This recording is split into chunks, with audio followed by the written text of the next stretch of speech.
Hello students, welcome back to my channel. आज का हमारा टॉपिक है क्लासिफिकेशन ऑफ एलिमेंट्स। इसके अंदर हम प्रॉपर्टी डिस्कस करने वाले हैं, metallic and non metallic, nature of oxide and electronegativity. So let's start. Metallic and non metallic property. Metals कौन सी होते हैं? वो एलिमेंट जो इलेक्ट्रॉन को लूज कर देते हैं इजीली और मेटेलिक कैरेक्टर गेन कर लेते हैं। अब ये क्या करते हैं, जब लूज करते हैं तो जो उससे हमारा बन जाता है पॉजिटिव आयन, इसलिए इनको हम इलेक्ट्रोपॉजिटिव एलिमेंट्स भी बोलते हैं। For example sodium. सोडियम का इलेक्ट्रॉनिक एटॉमिक नंबर होता है 11, तो इलेक्ट्रॉनिक कॉन्फ़िगरेशन होगी इसकी 281। अब इसके आउटर मोस्ट शेल में 1 इलेक्ट्रॉन है, जिससे क्या है कि ये इजीली किसी को दे देगा और अपनी ऑक्टेट को कंप्लीट कर लेगा। जब ये 1 इलेक्ट्रॉन देगा तो इसको हम बोल देते हैं सोडियम +1। ठीक है, जितने इलेक्ट्रॉन देगा वो यहाँ पर हमें शो करना पड़ते हैं, और पॉजिटिव का मतलब होता है कि उसने अपने इलेक्ट्रॉन किसी को दे दिए हैं, तो इसलिए इनको इलेक्ट्रोपॉजिटिव एलिमेंट भी बोलते हैं।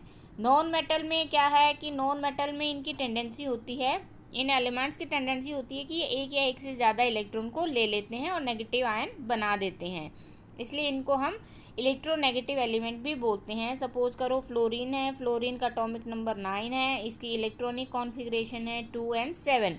अब इसको अपनी ऑक्टेट कंप्लीट करनी है, तो इसको क्या चाहिए, 1 इलेक्ट्रॉन और चाहिए। तो वो 1 इलेक्ट्रॉन जब ले लेगा तो इसकी इलेक्ट्रॉनिक कॉन्फ़िगरेशन जो है, ऑक्टेट जो है वो कंप्लीट हो जाएगी। तो इसको हम ऐसे लिख सकते हैं, फ्लोरीन -1। नेगेटिव मतलब लेना, इसने किसी से 1 इलेक्ट्रॉन ले लिया है, तो इसलिए इनको हम इलेक्ट्रोनेगेटिव एलिमेंट्स भी बोलते हैं। मेटालॉइड। मेटालॉइड में क्या होते हैं, ऐसे एलिमेंट जिनमें दोनों की ही प्रॉपर्टी प्रेजेंट होती है, उनको हम बोलते हैं मेटालॉइड। ओके, फिर पीरियड और ग्रुप में ये कैसे वेरी करते हैं। As an effective nuclear charge acting on a valence shell. Valence shell कौन सा होता है, जो लास्ट का खाली होता है। Electron increase across a period. जैसे ही पीरियड में जाते हैं तो इलेक्ट्रॉन जो है उस शेल में भरने शुरू हो जाते हैं। The tendency to lose electron will decrease. तो वो क्या है कि जो इलेक्ट्रॉन उसके आउटर मोस्ट शेल में होते हैं उसकी टेंडेंसी क्या हो जाती है, डिक्रीज हो जाती है, वो उसको लूज नहीं कर पाते। Down the group the effective nuclear charge experience by valence electron decrease because the outer most electron are further away from the nucleus.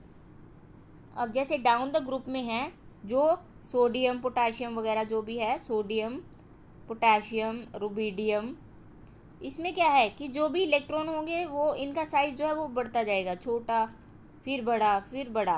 तो इससे क्या है कि उसका साइज बढ़ता जा रहा है। The effective nuclear charge experience by valence electron decrease because the outer most electron are further away from the nucleus. तो वो न्यूक्लियस से क्या है कि दूर होता जाता है। Therefore these can be lost easily. अगर न्यूक्लियस से दूर हो गया तो उनकी बॉन्डिंग, उनमें अट्रैक्शन जो है वो बहुत ही कम हो जाता है। Hence metallic character decrease across a period. ऐसे पीरियड्स में क्या है कि डिक्रीज होगा और इंक्रीज डाउन अ ग्रुप। और जैसे नीचे जाएगा तो जैसे साइज इनका बढ़ता जा रहा है तो मेटेलिक कैरेक्टर जो है वो इंक्रीज होता जाएगा।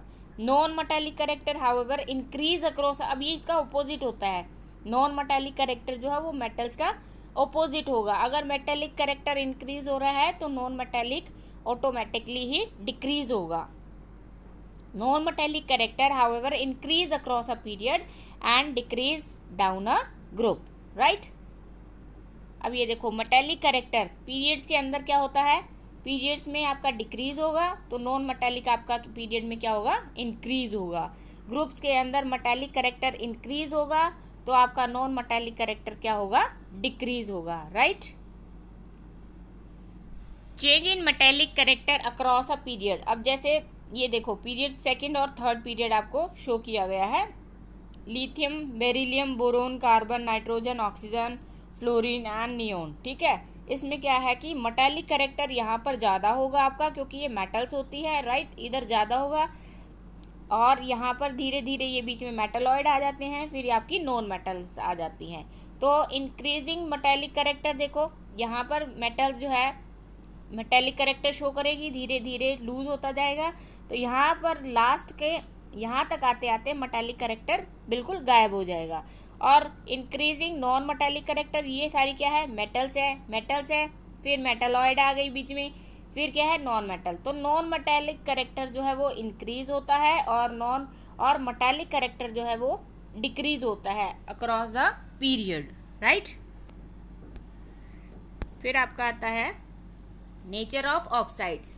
The oxides of the metal are of basic nature. ये हमने पहले भी पढ़ा था कि जो मेटल्स के ऑक्साइड होते हैं वो बेसिक नेचर के होते हैं, और जो नॉन मेटल के होते हैं वो oxide of metals are of basic nature होता है उनका, और जो नॉन मेटल के होते हैं ऑक्साइड उनका एसिडिक होता है। This mean that along a period the basic character of the oxide of the element decrease। अब यहाँ पर मेटल होती है आपकी, ठीक है, बीच में आपके मेटलॉइड आ जाते हैं, फिर आपके आते हैं non metal, right, non metals. Along a period the basic character of the oxide of the element decrease while their acidic character increase। ये मेटेलिक ऑक्साइड क्या होते हैं, बेसिक होते हैं, राइट, बेसिक। अब जैसे पीरियड में जैसे ये ऐसे मूव करेंगे तो बेसिक करेक्टर डिक्रीज हो जाएगा, और नॉन मेटल में आते आते आपका एसिडिक करेक्टर जो है वो इंक्रीज हो जाएगा। On going down a group of the periodic table, the order is reversed, that is basic character of oxide increase and acidic character of oxide decrease। अब जैसे ग्रुप में जाओगे तो यहाँ पर आपका बेसिक करेक्टर जो है वो इंक्रीज होता जाएगा, यहाँ पर आपका लीस्ट होगा सबसे कम, और जैसे जैसे वो नीचे जाएगा तो वो मैक्सिमम होता जाएगा, राइट। तो during period it will acidic character increase हो जाएगा, और जब आप ग्रुप में जाओगे तो सबसे ऊपर होगा आपका लीस्ट, और नीचे जाते जाते आपका मोस्ट बेसिक करेक्टर जो है वो इंक्रीज हो जाएगा, राइट। अब ये देखो, ये है along a period sodium, magnesium, aluminium, silicon, phosphorus, sulphur. अब ये ऑक्साइड बनाते हैं तो ये ऑक्साइड इनके बन गए हैं, राइट। ये बेसिक है, बेसिक। फिर एम्फोटेरिक क्या होते हैं, जिसका ना वो बेसिक होते हैं ना वो एसिडिक होते हैं। फिर एसिडिक करेक्टर क्या है, इंक्रीज हो जाएगा। यानी यहाँ पर आपका नेचर ऑफ ऑक्साइड जो है अलोंग अ पीरियड बेसिक था, फिर एम्फोटेरिक, फिर एसिडिक। बेसिक कम होता जाएगा और एसिडिक करेक्टर क्या है वो इंक्रीज होता जाएगा अलोंग अ पीरियड, राइट। और अलोंग अ ग्रुप में देखो ये एलिमेंट्स है beryllium, magnesium, calcium, strontium, barium, right. ये आपके पानी के साथ बनाया तो इन्होंने हाइड्रोक्साइड बन गए हैं, और इसके अंदर बेसिसिटी जो है वो आपकी क्या हो जाएगी, इंक्रीज होती जाएगी। पहले भी बताया कि बेसिक करेक्टर जो है अलोंग अ ग्रुप जो है वो इंक्रीज होता जाता है। यहाँ पर सबसे लीस्ट होता है, फिर आपका धीरे धीरे यहाँ पर सबसे मोस्ट होता है, मोस्ट बेसिक हो जाएगा आपका, राइट। फिर है इलेक्ट्रोनेगेटिविटी। इलेक्ट्रोनेगेटिविटी को हम कैसे डिफाइन करते हैं, it is a relative electron attracting, negative है तो मतलब वो अट्रैक्ट करेगा, tendency of an atom for a shared electron pair in a covalent bond with other atom. दूसरे एटम के साथ जब वो कोवलेंट बॉन्डिंग बनाता है तो जितने इलेक्ट्रॉन वो अट्रैक्ट करता है उसको हम बोल देते हैं इलेक्ट्रोनेगेटिविटी।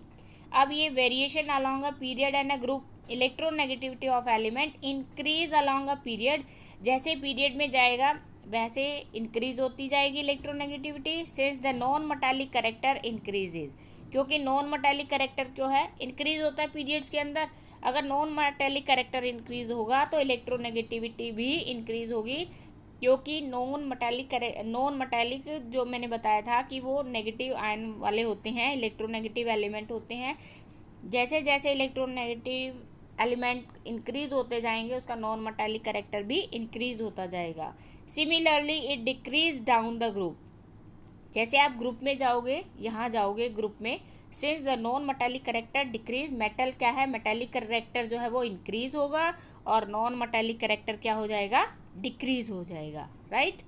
ये बहुत ही छोटा सा टॉपिक है, इस पे ज़्यादा आता नहीं है इलेक्ट्रोनेगेटिविटी पे। Thank you so much. अगर आपको मेरी ये वीडियो अच्छी लगी हो तो please like and share it and subscribe my channel also.